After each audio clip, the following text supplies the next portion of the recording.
Hey parents, it's Pastor Luke here, and I'm thrilled to see you. And I'm also thrilled that your student is joining us for Crossings Camp coming up July 11th through 15th. It was a great week last year, and I was so excited to be with our students. And I'm really excited about what God is going to do this year at camp. We have a great group going. We have over 40 students. We have 9 adult leaders who are going to be with us.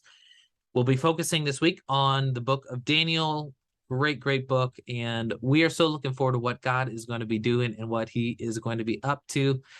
Really quickly, I wanted to run through a few things that maybe you would have questions about, just so that we can make sure we're all on the same page and ready to rock and roll for our camp week. So real quick, I am going to first show you a video of kind of what a day at camp may look like, just so you can kind of get a taste for it. So this is their promo video.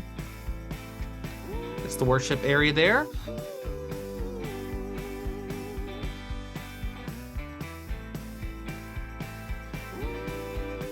So it's our morning kind of celebration time, high energy. Afternoon, we'll go to the lake, will be one of our highlights. See the water slide, zip lines. If you're brave enough, maybe you'll do the zip line, or a student will do the zip line. Zuka ball, also really fun POI.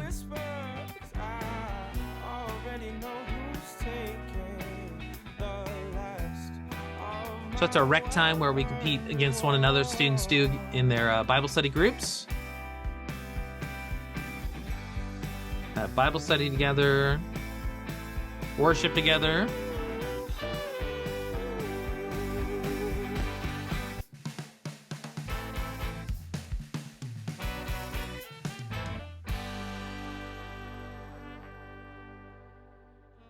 So that's maybe a little peek of what the week is going to look like, just so that you can kind of have maybe a visual for it. If you haven't been before, I'm going to run over 2 documents. First off, this first-time guest cheat sheet, just in case your student's never been.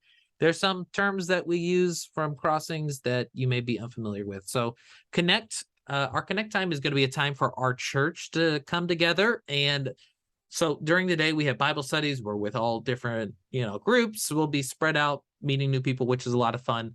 But there's also a devoted and specific time for just our church to hang out and kind of unpack what's going on. There's a kind of a study that accompanies the theme that we'll be going through. We'll do some different stuff, but that's going to be a really fun time.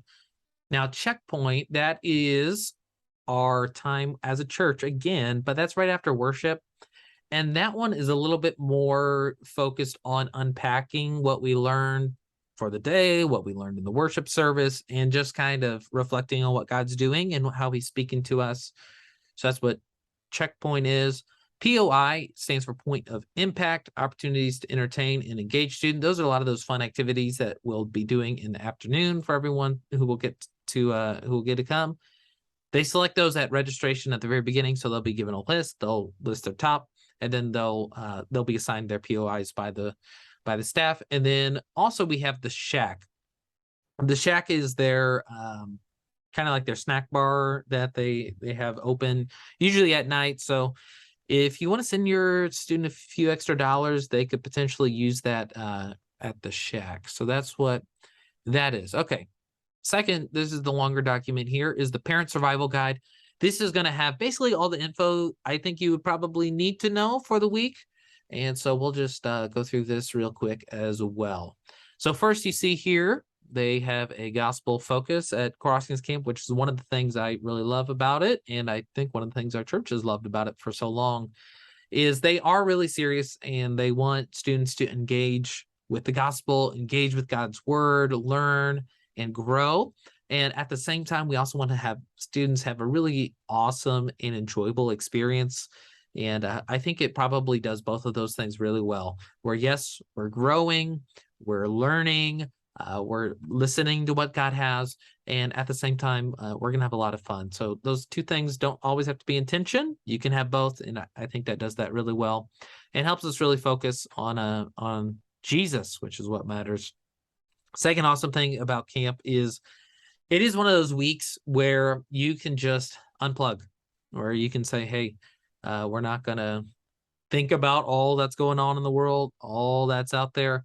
We're going to tune in to listen to the Lord and listen to what he has for us for the week. So that's another great thing here about camp. We have Crossings has 2 different properties. We'll be going to this one, Jonathan Creek. It's just about 45 minutes outside of Paducah, Kentucky, and it has a ton of activities.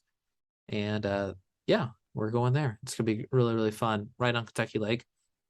They do have a missions offering. So if you would also like to send your student with a few dollars for the missions offering, you could do that. So they have a ministry specifically to Eastern Kentucky, and that's kind of the Appalachian region, which, as you probably know, is a very impoverished area.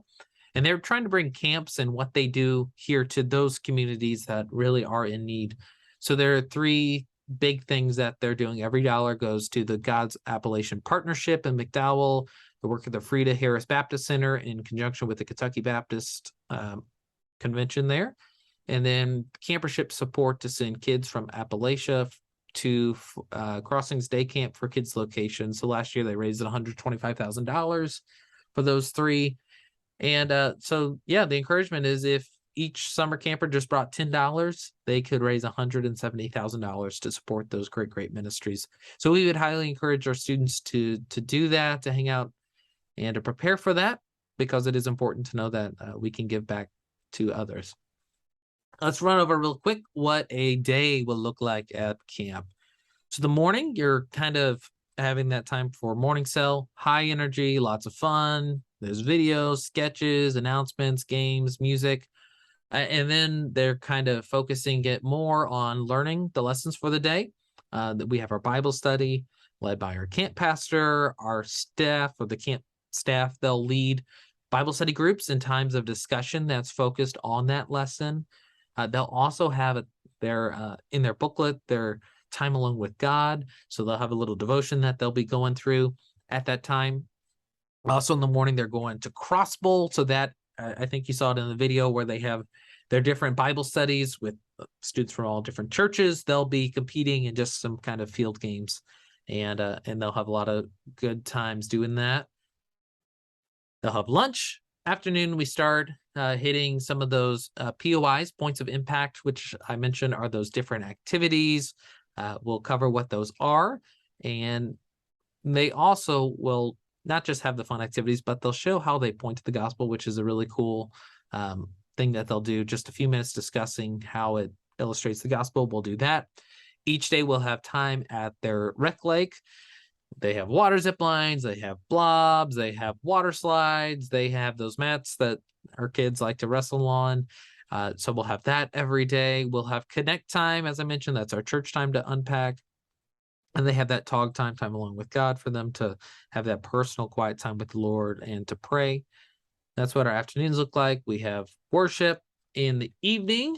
So we know what worship is. Music, message. We have our checkpoint. That's our church group time. Unpack. What did you learn today? How's God speaking to you? How can we help you grow? Kind of in that little time there. And then the shack, they'll open kind of the campus back up. We'll have free time. They'll go play gaga ball. They'll do 9 square. They'll go to the basketball courts. They'll go to the volleyball courts. They'll hang out there until lights out. And then everyone will go back. The shack will be open. That's their snack bar where they can hang out. So schedule. So let's talk about that. That's kind of a general look. Specific, you can see how all of that fits in whenever you look at the full days. Our breakfast time, some of that, depends on what group we're assigned. But let's talk about arrival day. So we are asking students to get to First Baptist Wentzville at 9 a.m. So 9 a.m. is drop-off time. That's going to help us make sure we're hitting that registration window on arrival day there on Monday. So make sure you can get your student there by 9 o'clock on Monday. We'll be driving down. We'll eat lunch. You don't need to send money with your students for that. We'll cover the cost of that lunch. And then our closing or departure day, you'll see is right down here. We have breakfast early in that morning. And then really the only thing we're doing that day is eating breakfast and trying to get on the road. So I'm anticipating we're going to get back at 2 p.m. We'll see. Hopefully we can get back potentially sooner if we load up quick, if we're making good time. So that may have a little bit of flexibility just depending on how the day kind of gets structured. Last year we got out about 8:30, so I'm hoping we can leave much earlier than this 9:30 time. So we'll be in contact with you about what time we'll be getting back. I'll post it in our FBCW student parents Facebook page. We can send texts as well to kind of let you know a little bit more exact what time we think we'll be getting back for those days. So please just make sure that you're there to pick students up around 2 on Friday, dropping them off right there at 9 a.m. Monday mornings. That way we can be rocking and ready to go. We already talked about these, what those checkpoints, Bible study, POIs, church connect time looks like. Let's talk packing list. Appropriate clothing, dress code, and activity POI requirement below. We'll hit that in a second. You will need to bring bedding, so we're not out in tents or anything like that. We are going to be in Waller dorms, so we'll have a few, I would imagine, rooms for our group. You'll have a bunk, so you'll probably want to bring, well, you'll definitely want to bring a pillow. You'll want to bring sheets of some sort, a sleeping bag, potentially, if you're into that. Beach towels, bath mats, all those kinds of things would be helpful. Toiletries, of course, hand sanitizer, sunscreen, that's going to be important as we're out at the lake. Insect repellent. Some of the POIs, they do have a little bit more of like a wooded kind of area. They're a little bit more that way. You could potentially hit some insects back there, so that'd be suggested. Reusable water bottle, very key for the week. We'll need to be drinking lots of water. Wristwatch, I'd highly encourage that as well, just to kind of help us keep on track and keep with our time. Swimsuit, very, very important. Must bring, got to bring something there. So that way you can be prepared, because we will have lake time each and every day. So you don't want to miss out on that. Sunglasses and a hat. Good idea to bring that. A complete Bible. I like not just a half Bible or a partial Bible, but a complete Bible. That's what you need here in all programs. A pen, a notepad. So you'll want to do that. You're not going to be able to use your phones or anything like that for Bibles. So just make sure you bring a physical copy of the Bible. If you need a Bible, please let me know. We have Bibles that we can do. So spending money for Camp General Store, Snack Shack takes credit debit cards. So you're looking at Snack Shack, $1 to $5, General Store, $1 to $35. Challenge students bring $20 or more for the missions offering. So we'll keep that in mind. Activity POI requirements. So this is specifically on that dress code. Many of their activities do require closed-toed, closed-heeled shoes. So make sure you have a good pair of tennis shoes or closed-toe, closed-heel. So that way you can make sure you can participate in all those different kinds of things. So for some, you'll need sturdy shorts required for the zip lines. Typically have belt loops, are made from denim, khaki, or heavy cotton. So they're not really looking for gym, basketball, running shorts, yoga pants, or similar casual clothing will not be allowed to participate and will be excluded from the zip lines. So if you're going to do the zip lines, make sure you have some kind of thicker, sturdy short. Can't just be the gym shorts there, or you're unfortunately not going to be able to participate. If you're going to do one of those activities, like zip lines, bazooka ball, axe throwing, laser tag, archery, you're definitely going to need those closed-toed, closed-heeled shoes. Even if you don't think you're going to do those, bring it just in case, so that way you're prepared. Athletic sandals or water shoes are recommended for kayaking. That would be a really good idea if you're interested in that, to go ahead and bring those with you as well. So make sure you have a good pair of shoes. Make sure you have some sturdy shorts, cargo shorts or something like that, so that way you can participate in that. It'll probably only be one day that you would be able to do the zip lines. So if you have at least one pair, you should be good. You could bring two potentially, but bring at least one and you should be covered there. Group packing list, we have all those things, so we'll be covered there. Ensure students pack closed-toed shoes, sturdy shorts. We discussed that. What not to bring? So alcohol, tobacco, vaping products, illegal drugs. Obviously, that's also part of our student release form. You can see a list of what we do not want people to bring: fireworks, weapons, skateboards, roller skates, or Heelys with built-in skates. None of those are going to be allowed either. Next topic, dress code. We ask that all students and adults dress modestly. First for the ladies, shorts need to be longer than fingertip when the arm is extended down the side of the leg. So you may want to try on those outfits a little bit ahead of time, just to make sure that you're good. Yeah, we can't have short shorts. So put them on, test them out, make sure that it's, longer than the fingertips. No spaghetti strap tank tops or any tops where undergarments can be seen. Swimsuits must be one piece with shorts, swim shorts, worn over swimsuits at all time. Even in the water, if you don't have a one-piece swimsuit, a dark t-shirt and shorts must be worn over a tankini or swimsuit at all times. So make sure you're prepared for that. So a one piece with shorts and swim shorts, one worn over the swimsuit at all times. Or if you have don't have a one piece, you have a two piece. Make sure you have a dark t-shirt. Make sure you have shorts. You have to wear that at all times. So just be prepared for that. Shirts must be worn over swimsuits at all times when walking to and from the lake pool. Another thing too, just make sure that you don't have any of those kind of like crop top belly shirts or anything like that. Anything that kind of exposes, your belly would not be allowed either for either lake time or just in general as well. So keep that in mind. For men, shorts need to be longer than fingertips when arm is extended down side of the leg. No shirts with the sides cut out. No, sometimes like guys like to wear those things. Not allowed. Shirts must be worn at all times on campus, even when walking to and from the lake pool, and they will enforce that. So make sure you're prepared for there. POI list, just some of those activities that your student could potentially participate in. Archery tag, similar to dodgeball with bow and arrow, foam tip arrows you shoot out. And that's what archery tag looks like. And it has this little shoe here. That means you're going to have your good shoes on. Arts and crafts, you could do that. Basketball, you could do that. Bazooka ball, that's where you have the little guns and you shoot the little rubber balls at each other. It's a lot of fun. Court games, if that's basketball, gaga ball, volleyball, whatever it may be. Tiger ball, ultimate frisbee, down at the rec field, they'll do that. Indoor games, foosball, ping pong, carpet ball, more gaga ball, which is a lot of fun. So that could be one of them. Field games, Tiger ball, ultimate frisbee, softball, kickball, laser tag. They have a great laser tag arena, which we went to last year. And I got to watch, didn't get to play, but it was a lot of fun. Nukem, again, that's another fun game that you play at the volleyball court. Hatchet throwing, they say they have that brand new. So if some people want to do that, that is also one. I know that you're going to have to wear closed-toed shoes there, even though they don't have the little icon. They mentioned that earlier. Zip lines. If you want to go for it, go for it. Just make sure you got those sturdy shorts on, cargo shorts, not necessarily the gym shorts, basketball shorts, whatever that may be. And kayaking, again, you can kayak on Kentucky Lake, which is pretty cool. So that is our POI list. You'll pick those on your first day there at camp. Okay. Let's also talk registration.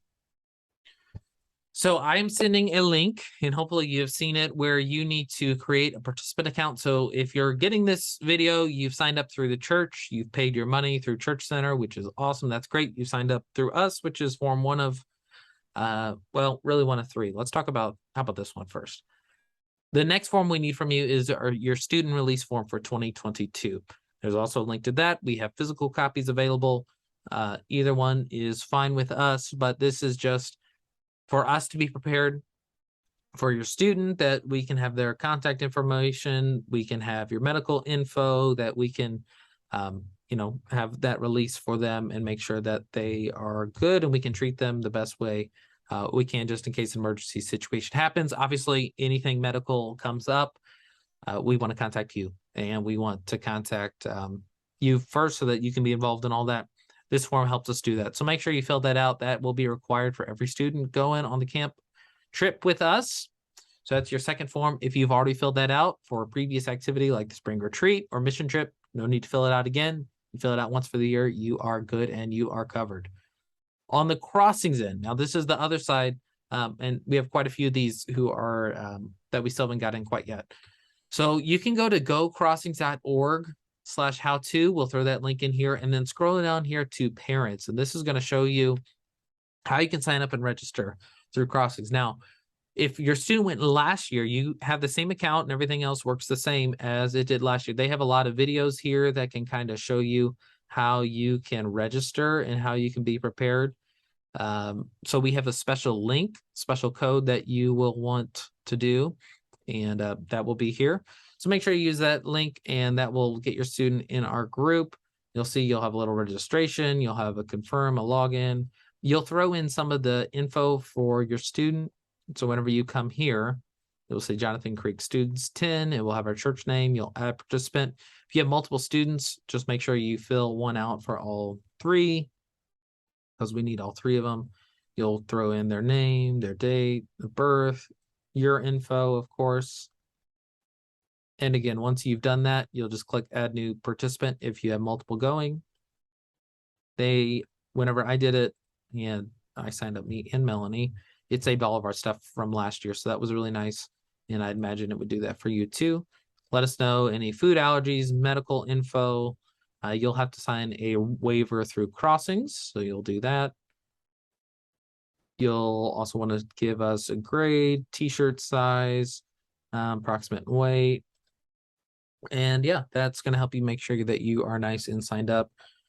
So that's what that is. A couple FAQs here below as well. So that's that. If you have any questions on that, you can contact me and I can try the best I can to help. You can also contact Crossings directly, and they may be able to help that out. I would recommend checking that FAQ, that how-to information, to get yourself signed up and get your students signed up.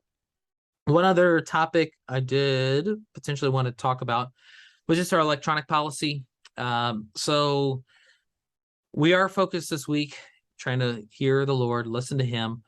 So my preference is for students to leave their devices at home. They're not going to be able to use it during the week, during camp activities, during free time, in the dorm, during meals, all those kinds of things. So that's the best thing that they could do. Now, with your approval, if a parent says, okay, I'm okay if a student wants to bring their phone, they can bring their phone on the trip. They can use it on the bus while we're traveling there Monday. They can use it while we're traveling back Friday. But during the week, we don't want to see it. We don't want to use it unless given approval by one of us, by an adult for a specific purpose. There may be a time where, where we tell students, hey, if you want to call home, you could do that now. That would be an example, perhaps when we would let a student use a phone. But during the week, you're not going to be able to have them out. You're not going to be able to use them. They have to be in your bag because we're trying to disconnect. And that's the whole goal and the whole purpose of that. So just know if we do see a student using their phone and they haven't been given permission for us, or they're using it for a reason outside of the permission that we gave them, that we'll definitely give them a warning. We'll potentially confiscate it for the rest of the week, and we'll give it back to them at the end, just because we're focused on them being able to listen. If you're a parent, you don't want your student to bring a phone, that's 100% fine. We support that completely. Just let them know you don't want to do that, and we support you 100% of the way there. If your student doesn't bring a phone, honestly, they're not really going to miss out on much, just because everyone else's phone are going to be in their bags, in their rooms. Like I said, the only kind of times we would use them is on the bus, going there, coming back. There may be a couple of times where we allow a call home or something like that, but we don't want to see phones during the week. We just kind of want to focus on that. So, hey, if you have any other questions for me about camp, about Crossings, please reach out. My email is probably, you could just hit reply to this email. But it's luke@fbcwentzville.com, and I'll get back in touch with you for the week. Again, really looking forward to this week. Thank you so much for sending your student with us. Thank you, students, for inviting your friends. And we're looking forward to what the Lord's going to do. And it's going to be a great, great week. So please reach out if you have any questions. Make sure you get all your registrations in. You probably already got your money and all that stuff in. Make sure I have the student release form. Make sure you've registered them through Crossings, so we can be ready to rock and roll 9:00 a.m. on July 11th, Monday morning. We'll be back again about 2 p.m. Friday as our goal. So thank you again. I look forward to seeing from you and hearing from you very, very soon. Thanks.